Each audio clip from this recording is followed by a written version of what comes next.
Alright guys, Chef Pesto here, coming at you with another video. Today I'm excited. We are going over knives. The most important tool in a chef's kitchen are his knives. So we're going to take a look at mine and see what they're used for. Let's get to it.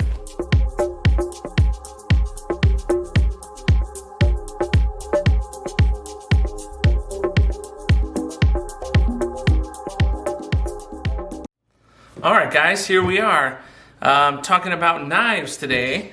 So I'm going to kind of give you the rundown of some of the most important knives that I use in the kitchen. Now there are many more that I might not have in my collection, whether I don't use them a lot or they're too expensive. Trying to relate to you guys and what you guys might be using.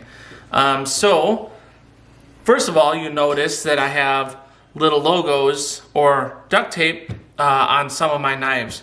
When I was in New York, there were so many cooks in the kitchen that we needed to differentiate our knives sometimes, so they never got lost or misplaced. Some of us had similar knives, so this was a way for us to tell apart our knives, so when we were done at the end of the night we could pack them up. So first we'll start here with these tongs. Now in New York we use these for plating. You probably won't use them a lot out here unless you're working fine dining.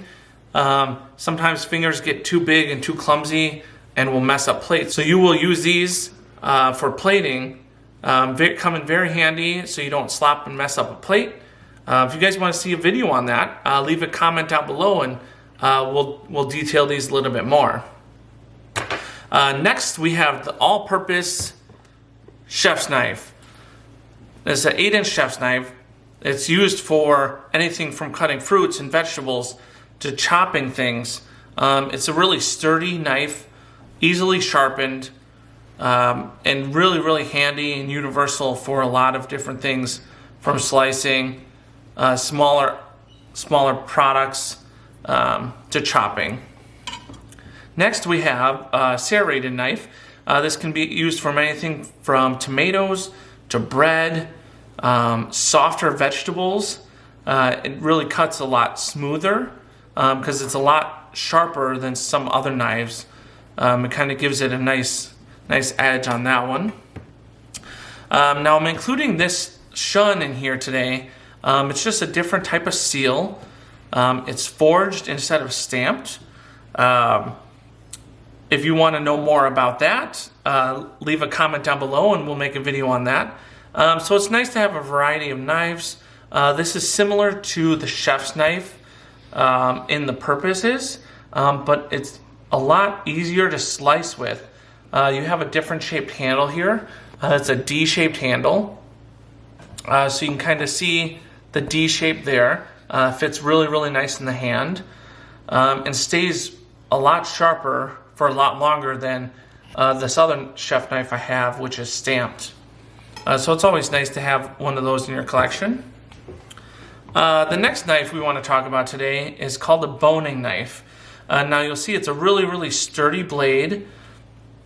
This is for getting around bones. If you're going to debone a chicken, a quail, or you're going to debone sometimes a fish, if they're really strong bones. The fillet knife is really similar to this. The fillet is a little bit larger and longer, and it's a lot more flexible than this boning knife is. But this kind of is really good for meats, cutting steaks, getting around those bones, because it's made from a nice surgical steel and very sturdy. Next we have one of my favorites. This is called a bird's beak paring knife. Now, I'd like to do a lot of carvings, so this comes in handy for that. You can also use it for paring vegetables, cleaning them, peeling them. With this nice curve here, it makes it really easy to kind of carve and get in little spaces, so that you can do those nice intricate cuts when you're doing like fruit displays, and trying to make it really nice and fancy. Next we have a slicing knife. Now this is a lot larger. Usually used for slicing prime rib, any sort of meats that are a little bit of a larger product, that a chef knife would take 2 cuts to make the same cut as this one. Still very sharp. It has these little pockets here that help the product not stick to the knife. This comes in handy when you're on a slicing station, slicing a watermelon to get it all in one shot, or any kind of meats or prime rib.